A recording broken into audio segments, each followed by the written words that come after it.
সবাই মনোযোগ দিয়ে দেখবেন যে ওই লোকটা কী দোষ করেছিল। আমরা তার তদন্ত করে বিচার চাই, আমরা দেশবাসীর কাছে বিচার চাই যেন এই বিচারটা করা হয়। তো এই হত্যাকাণ্ড নিয়ে কথা তো আজকে আমি বলবো না, কথা বলবো শায়েখ আহমদুল্লাহ ও এনায়েতুল্লাহ আব্বাসী। তাহলে শুরু করা যাক ভিডিওটা। আগে আপনারা শায়েখ আহমদুল্লাহর বক্তব্যটা শুনেন, তারপর আপনাদেরকে এনায়েতুল্লাহ আব্বাসীর বক্তব্যটা শোনাবো। তাহলে শায়েখ আহমদুল্লাহ কি বলছেন মনোযোগ সহকারে শুনেন।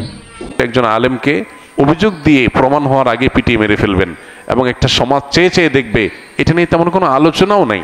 আমি অবাক হয়েছি যে আমরা ভিডিওতে দেখেছি যে পানি পান করার জন্য তিনি ছটফট করছেন, তখনও পানির বোতল মুখের কাছে নিয়ে পুলিশের কর্তব্যরত কোনো এক সদস্য তিনি বোতলটা আবার ফেরত নিয়ে আসছেন, তাকে পানি পান করতে দেন নাই।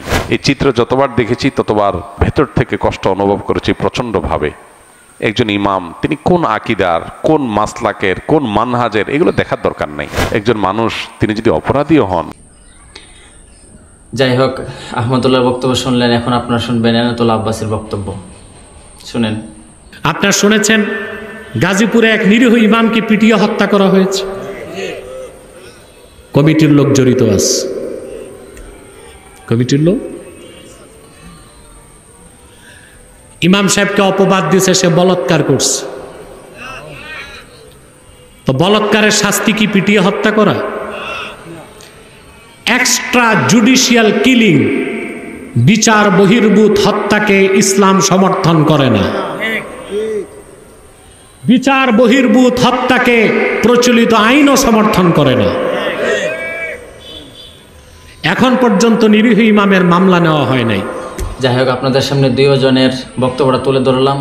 সারা বিশ্ববাসীর কাছে বিনীতভাবে অনুরোধ, আমরা সবাই সেই রইসুদ্দিনের হত্যাকারীদেরকে বিচার চাই, তাদেরকে আইনের আওতায় আনা হোক। এটা আমরা সকলে চাই। ধর্ম বর্ণ সর্বনির্বিশেষে আমরা চাই একজন মুসলমান হিসাবে, একজন মানুষত্ব হিসাবে মানুষকে হত্যা করা মানে এটা কোনো বেআইনি কাজ, এটা কোনো আইনি কাজ হতে পারে না। তারা নিজের আইন নিজে হাতে তুলে নিয়েছে। এই জন্য সকলের কাছে বিনীত অনুরোধ, সকলে এর বিরুদ্ধে প্রতিবাদ করবেন যেন অতি শীঘ্রই এই খুনিদেরকে গ্রেফতার করা হয়।